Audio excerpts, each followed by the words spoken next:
Bienvenidos a PTYTS Podcast. Hoy es el segundo episodio. Hoy estoy con un gran amigo, Rolando Luque, doctor, más de 15 años siendo doctor. Ha trabajado en el área prehospitalaria y también en el área de emergencias. Le fascina el tema, tirador también, y me encanta tenerlo hoy aquí porque sé que tiene mucho conocimiento importante que toda persona debería tener. Rolando, cuéntanos un poquitito de ti. Ante todo, gracias, Félix. Ciertamente sí, somos amigos. Tenemos muchas cosas en común. Desde amar lo que es la parte táctica, Sí. amar lo que es el área de las armas. Correcto. Y, sobre todo, para mí, lo que es el área de emergencias. Sí. Respuesta a una situación como tal. El área de emergencias es un mundo que puede ser desde el área prehospitalaria hasta el área de el servicio hospitalario. Pero no se queda allí. Una emergencia se puede dar desde tu casa. Algunos de nosotros, los que estamos acá viendo el podcast o escuchando el podcast, tal vez haya tenido una situación en que haya tenido que ayudar a su mamá, a un hermano, a un vecino. O puedes tener unas situaciones en que estés sobre la carretera, estás manejando y ves una colisión y tú te brindas a dar la ayuda como tal.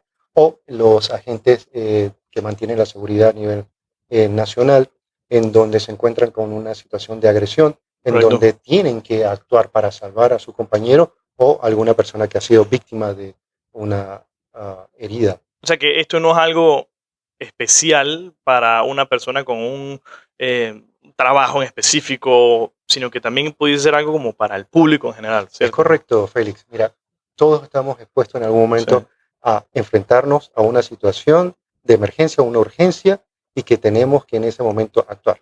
Ahora, yo sé de dónde vienes, tu background, tu historia. Las personas que no te conocen, cuéntales un poquitito rápido de dónde vienes de ese mundo de la medicina, de la emergencia. No los quiero aburrir, pero más bien eso empieza desde que soy niño. Desde niño a mí me encantaba el tema de que si mi mamá, mi papá estaba con alguna herida o se quejaba un dolor, yo de una vez caía encima para ver cómo lo ayudaba, entre comillas. Sí. En mi desconocimiento o mis pocos conocimientos que voy a tener. Claro. Niño, después de la facultad y del internado, ya graduado como médico, tuve la experiencia de trabajar en ese momento con el servicio prehospitalaria en un sector privado. Okay. Empezó el amor por las emergencias y la prehospitalaria. Desde tener que ir a atender una persona que había caído de un andamio, o una vez me recuerdo que tuve que subir a una parte de un letrero que estaban instalando, la persona sufrió una descarga eléctrica, yo subía con mi monitora y a atenderlo en esa parte.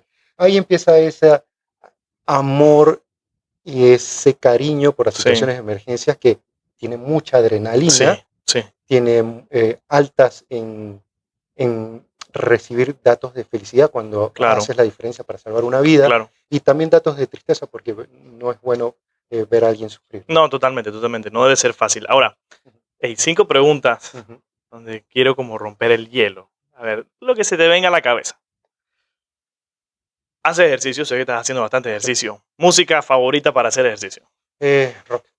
No hay más. Esa adrenalina ahí también el ritmo, fuerte. ¿no? Sí. Ahora, película favorita de acción. De acción, John Wick. 1, 2, Totalmente. Las 4 y la última, impresionante. De verdad que sí. Ahora, ya que estás en esta área de la medicina, ¿qué prefieres o qué te hace más feliz? ¿Trabajar en una oficina, en un edificio o estar en el terreno? Mira, por cuestiones de la vida he trabajado en los diferentes escenarios. He trabajado en área operativa en campo, en lo que sería en las calles. He tenido que trabajar también en el área de prehospitalaria, en ambulancias, también en un cuarto de urgencias y a nivel estratégico administrativo en una institución. Pero yo soy más de campo. Sí, a mí me gusta más estar en campo, tratar directamente las situaciones. Sí. No, mira, hace rato o hace unos días estábamos hablando de algo y a ver cuál es tu respuesta a esta pregunta. Si tienes, quédate con una. ¿Sig Sauer o Glock? Eso tiene trampa. Sí. Y les cuento, mi primer arma fue una Glock. Ok. Estuve fuera del país recientemente y conocí otro tipo de armas. Sí. Y ha cambiado un Te poquito. enamoraste un También poco. me enamoré más un poco de la Sauer. Entonces, tendrías que elegir ahorita mismo. Ahorita Te vas por la Sig Sig Sauer. sí. Mira, cool. Ahora, última pregunta. En tu día a día, conocemos el famoso llamado EDC. Como que, ¿qué es lo que yo llevo conmigo? Ujú. ¿Qué es lo que no puede faltar nunca en ese como que equipo diario Ujú. que llevas contigo? ¿Qué es lo que nunca puede faltar? Ok. Nunca me va a faltar esto, ¿Qué será? un bolígrafo. Ok, sí. En este momento tengo un bolígrafo regular, pero Ok, por lo general puedo tener un bolígrafo táctico. ok. Y lo otro que no me debe faltar es un torniquete. Exactamente. Sí, mira que ambos son como que instrumentos bien importantes que yo creo que cualquier persona debería tener siempre consigo, ¿no? Y mira que qué interesante que tienes el torniquete. Vamos a hablar quizás en un ratito de eso, porque al final es una herramienta que cualquier persona, primero debería conocer cómo usarla, pero también debería tenerla encima. Eh, Fíjate ahora, el tema que nos trajo hoy acá, primeros auxilios. Si todos hablamos de esto, las personas que les gustan las armas, las personas que se preparan, las personas que les gustan la seguridad, pero en verdad, ¿qué son los primeros auxilios al final? Ok, ante todo la definición de primeros auxilios. Primeros auxilios son las primeras acciones que nosotros le damos a una persona que está en una situación de urgencia. Puede ser desde presión directa sobre una herida de alguien que Correcto, está sangrando, sí, o puede llegar a una reanimación cardiopulmonar con uso de un desfibrilador externo automático, que es ok, el DEA. sí, El desfibrilador que vemos en todos los sí, aeropuertos o que de es en el repente en un mall, edificio, sí, en un mall, en que deben estar. Y la reanimación, como te contaba, ¿no? Lo otro, una herida sangrante, una herida sí, que conocemos como por PAF, un proyectil de ok, arma de fuego, en ok, donde tendríamos que en su momento considerar usar un torniquete o, o considerar utilizar un sello torácico o una aguja de descompresión. sí, Pero todas estas cosas que estoy hablando sí, no es solamente tener instrumentos, es sí, saber utilizarlo, tener el correcto, entrenamiento para poder saber cómo hacerlo, sí, las complicaciones de lo que puede ocurrir por eso, correcto. si lo haces bien o lo haces mal. Ahora, yo creo que todo el mundo cuando habla, o la mayoría de las personas cuando hablamos o cuando se habla de primeros auxilios, siempre se queda como en eso básico de primeros auxilios básicos de CPR, cómo es la reanimación Reanimación cardiopulmonar. con la música, pero sí, Stay exactamente, Breathless. pero hay como que otras cosas que también son parte de esos primeros auxilios y tú lo estás tocando, que ahorita está como que muy de moda, se habla mucho, que es control de hemorragia, bleeding control. Sí. Y es también parte de esto y es algo que la persona tiene que conocer y tiene que saber.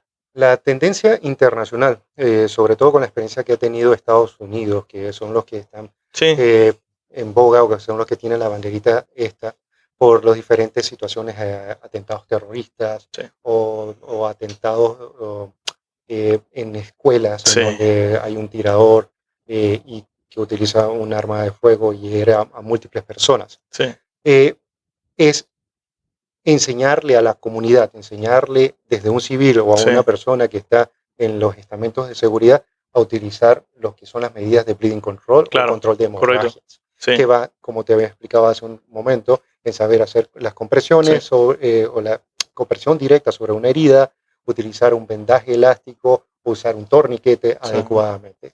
Y eso en la práctica, en Estados Unidos, como en el atentado de Boston, sí, salvó muchas sí. vidas.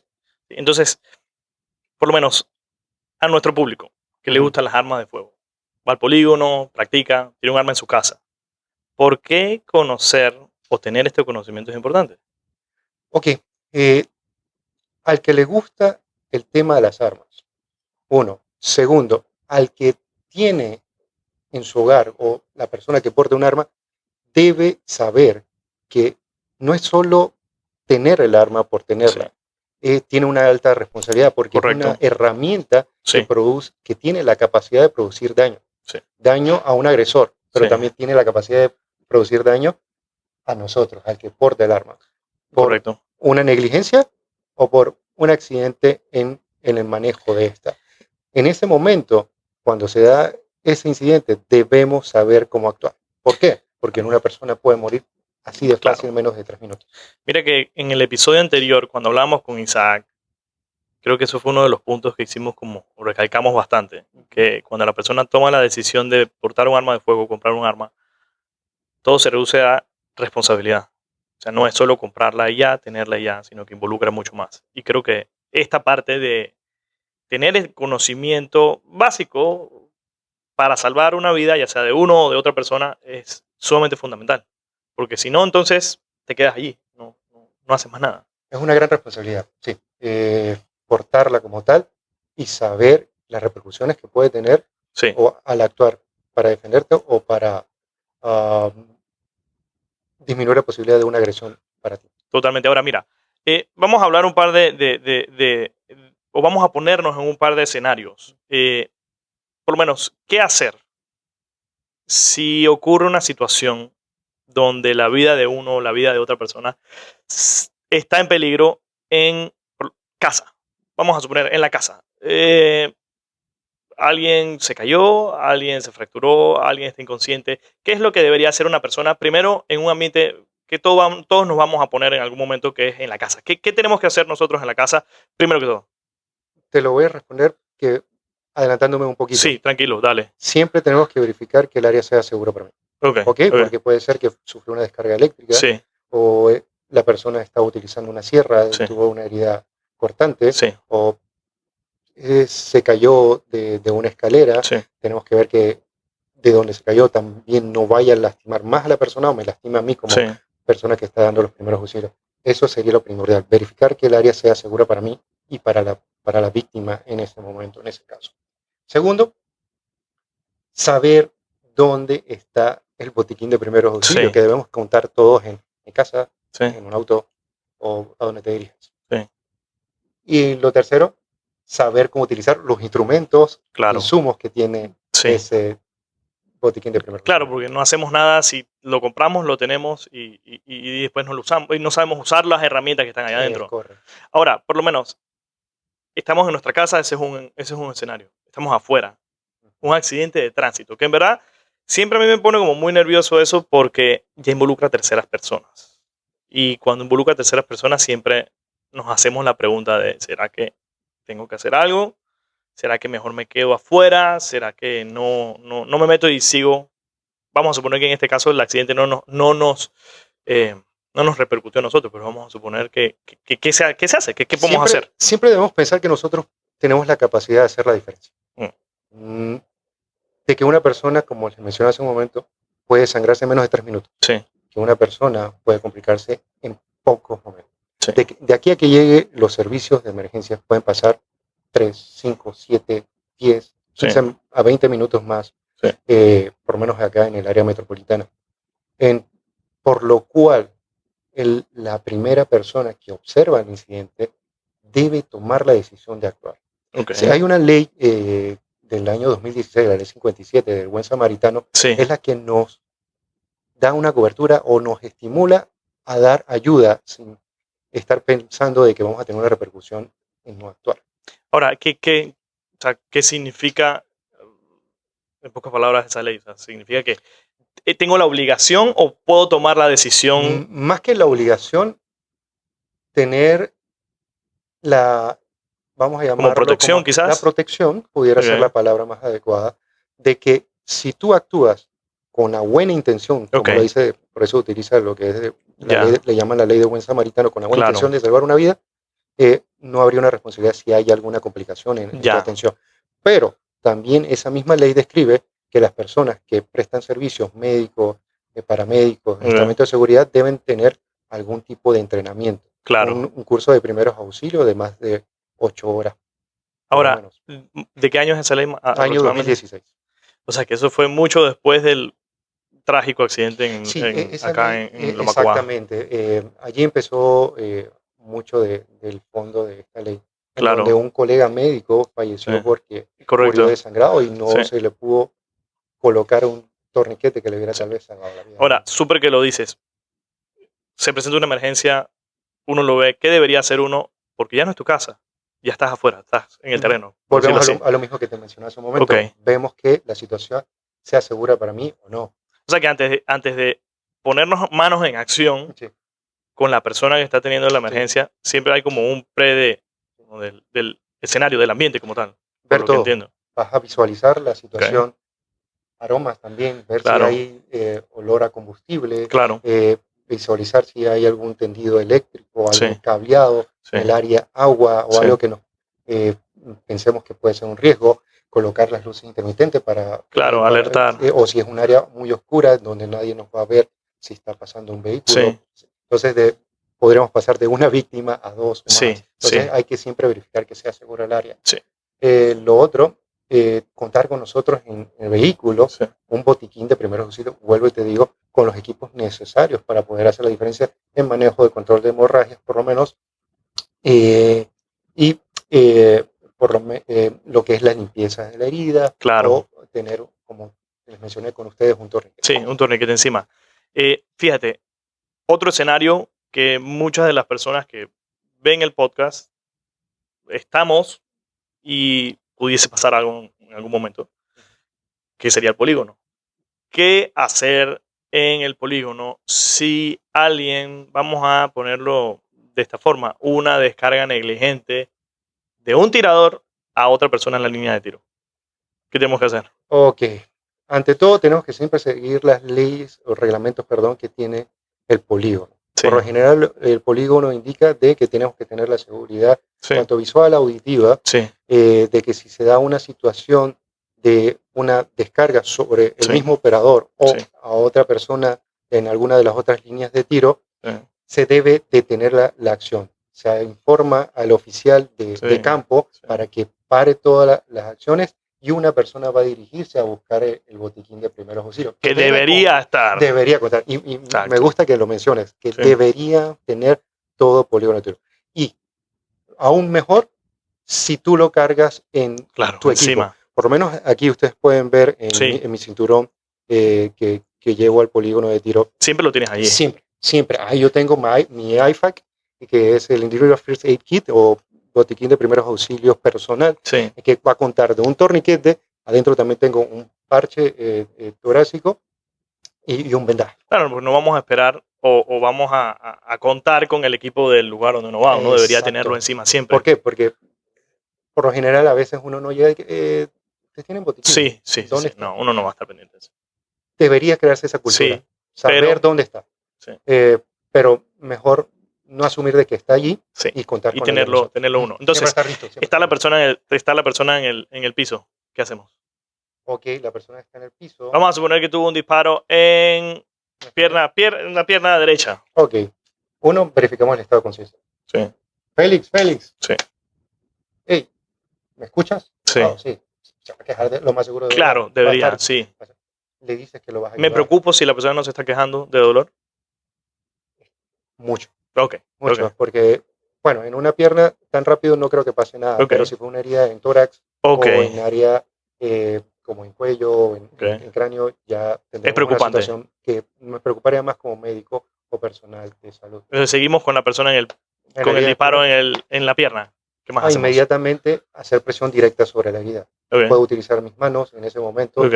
Eh, si consigues o portas contigo los guantes, Ok. colocarte los Sería lo guantes, mejor, lo ¿verdad? mejor todavía para Claro. tener una bioseguridad en que no te vaya a pasar nada más en el más Sí, contacto. Obviamente, según la situación, uno valora. No tengo los sí, guantes, corre peligro la vida de la persona, claro. no tengo ninguna herida en las manos, voy a hacer A presión trabajar. directa. Sí. Si quiero utilizar alguna medida de barrera, agarro mi t-shirt, Sí, algo algo que como tenga la para. víctima y hago presión directa sobre la herida. Ok, Me traen el botiquín de primeros sí, auxilios que debe contar con una gasa claro. o un vendaje tipo israelí Sí, o contar con torniquete. Entonces voy a poner las gasas, hago la presión directa. Si ya sé que hay un sangrado que es de tipo arterial, ok. en la extremidad procedo a colocar un torniquete. Ahora, mm, pregunta.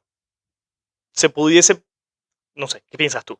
Antes de la gasa, vendaje, ¿se pudiese poner el torniquete primero de una vez como para asegurar y alguien más lo vea como para ir para lo seguro o quizás no puede ser tan recomendable?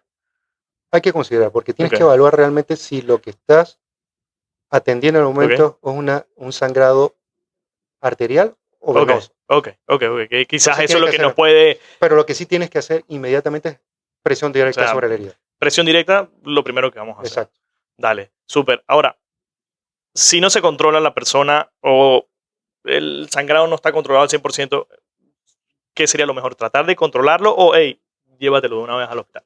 Si tienes el entrenamiento adecuado y conoces las medidas con un torniquete, si es que es Okay. sangrado arterial, debes disminuir casi más del 95% de las posibilidades de que De del que siga el sangrado. sangrado. Okay. Pero toda persona que recibe una herida por arma de fuego en cualquier parte de su anatomía Sí. debe ser valorado por un médico. Okay, Tiene que o sea, ser trasladado. Hay que trasladarlo. sea lo que pase, Preferiblemente, hay que montarlo en un carro y hay que llevárselo. sí, porque pueden haber otras complicaciones, no solo la parte vascular, Claro. sino que puede tener un daño neurológico, puede tener, Claro. una complicación por infección de la herida. Claro, súper. O sea, son 3 escenarios en verdad que quizás muchas personas dicen, ustedes son unos locos. Ustedes están imaginándose escenarios de películas, están imaginándose cosas que nunca pasan, pero en verdad nunca pasan hasta que pasan. Y ahí es entonces donde uno dice, hubiese pensado, hubiese comprado, hubiese entrenado. Pero en verdad son cosas que puede pasarle a cualquier persona. O sea, esto es algo que todo el mundo está propenso, porque cualquier persona puede estar en su casa y puede sufrir una descarga eléctrica. Puede caerse o puede estar en la calle y puede haber alguien que lo atropelle. O sea, en verdad esto a cualquier persona le puede pasar. A cualquier persona le puede pasar en cualquier momento y por lo tanto es mejor estar preparado y poder hacer la Sí, diferencia. y para estar preparado obviamente hay que tener, como así como tú lo tienes, un kit, obviamente conocimiento, pero también hay que tener las herramientas, ¿no? Para aplicar ese conocimiento. Sí, esa es otra cosa que me gustaría mencionar en Sí, este podcast. Es el hecho de que cuando tengamos los instrumentos, los insumos, sí. que sean de calidad. Totalmente. No vayas a comprar algo fake porque entonces Sí, después crees que estás preparado y no funciona. paga el precio de la víctima Sí, y tú te vas a sentir mal de que terrible. no lo hiciste. Eso es una situación que le está ocurriendo por lo menos en algunos lugares donde hay conflictos bélicos. Sí. Se le hacen algunos tipos de donaciones y cuando se encuentra el premio de que son fake. son fake. Sí. Entonces crees que estás preparado porque tienes el equipo y al final no funciona. Ahora, hablando de equipo, ¿qué debe tener todas las personas en su kit médico individual? O sea, vamos a poner los implementos que debería tener ese pouch, ese kit consigo mismo. Ojo, no sé si sería el mismo o si recomiendas el mismo para el carro, si recomiendas el mismo para la casa o recomiendas lo mismo para el polígono. O serían... Es que va a depender, uno, del conocimiento de la persona que va a desarrollar o va a tener su IFAC o su botiquín de primeros auxilios. ¿Por qué? Porque de nada sería grandioso que tal vez tenga en su carro casi una ambulancia, pero no y no sabe usarla. No tiene Pudiese sentido. ser hasta medio peligroso, quizás. Claro, ¿no? Claro. Entonces, tener lo básico. Sí, lo básico. ¿Qué sería eso básico? Lo básico sería desde gasas. Ok.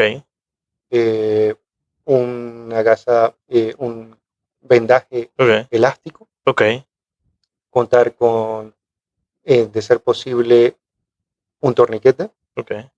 Y guantes. Okay. Eso es esencial. O sea que eso en verdad lo mínimo le va a asegurar que por lo menos sangrado controlar. Lo puede controlar. Si desde un sangrado menor, venoso, hasta un sangrado arterial, ayudar a hacer la diferencia. Sí. ¿Por qué? ¿Y por qué hago mucha énfasis durante este podcast del sangrado arterial, del sangrado? Porque ese es el que te puede matar en pocos minutos.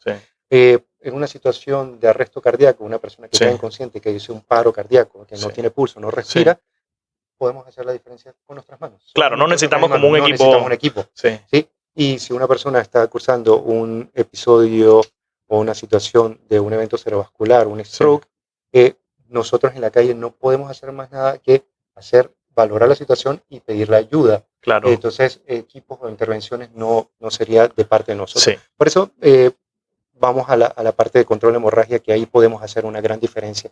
Una persona con un entrenamiento básico. Ok, o sea que en verdad, bleeding control de hemorragia es como donde la persona común y corriente, como yo, como las personas que nos están viendo, pueden hacer como esa diferencia de, hey, puedo atacarla y puedo solucionar ese problema. Claro, sí.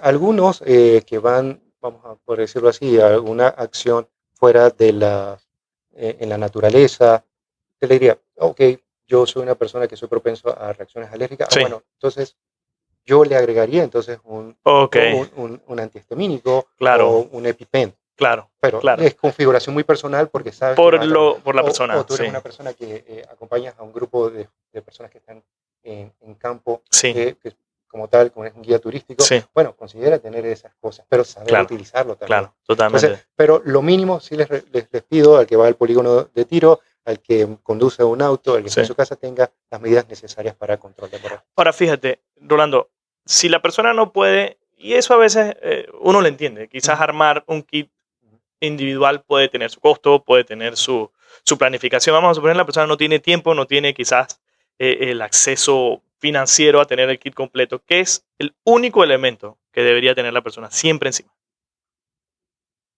para poder salvar una vida, ya sea la de él o la de otra persona.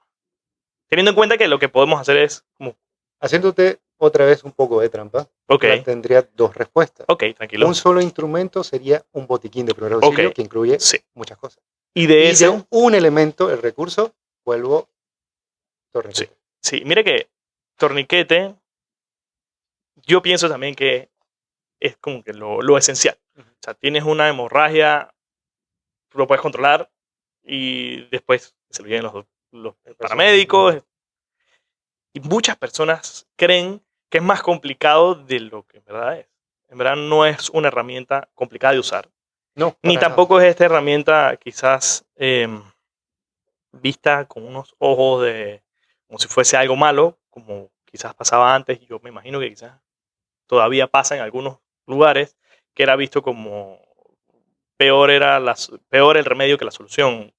Sí, mira que la evidencia Sí, científica ha hecho variar el concepto de los torniquetes. Se han hecho pruebas de campo, se han hecho sí, valoraciones de cuánto es el tiempo en que una persona con un torniquete puede perder la extremidad o que hay una necrosis de la sí, extremidad. Tiene que pasar más de 4 horas. imagínate. O sea, Más de 4 horas. que 2 horas comienzas a tener algunas variaciones en la bien, anatomía, sí, pero logras salvarle la vida a la sí, persona colocando este insumo, este equipo, sí, en menos de un minuto y ya haces toda la diferencia. sí, sí. Y en verdad no ocupa espacio. O sea, tú lo puedes tener No, en un bolsillo. Mira, tú lo tienes en no, el no pesa. bolsillo. Hablábamos más temprano. Yo tengo también el mío en el Esa es la bolsillo. versión. Mira, este torniquete es Ese está curioso. brutal. Sin hablar, Este sin torniquete es hablar de brutal. marcas, ¿ah? Sin hablar de No, marcas, no, pero es brutal. es uno de los que está en el mercado, es uno de los más pequeños. Sí, Tiene casi el mismo tamaño de un proveedor de un arma. sí. Y lo puedes tener fácilmente en tu bolsillo. Y ni te Los molesta. otros estándares que hay pueden tener una pulgada más de largo. Sí. También lo puedes tener en una bolsa, la puedes tener también en el bolsillo. No es tan incómodo, pero esta versión, Sí, no, el que le ellos lo interese, votaron, ellos lo votaron. hicieron la diferencia. Lamentable, o sea, es un poco lamentable que es difícil conseguirlo. Me imagino que te costó comprarlo, me imagino que estuviste en la página de internet esperando Sí, que sí, saliera sí, yo sí. también y es difícil conseguirlo. Por lo menos aquí en Panamá. Ese es el tema. Sí, sí, ojalá en algún momento se puedan conseguir más fácil. Ahora, fíjate, Rolando, ya para cerrar, y tres recomendaciones que les puedo dar a la persona que está viendo para estar listo, para estar preparado y para poder salvar su vida o la vida de otros.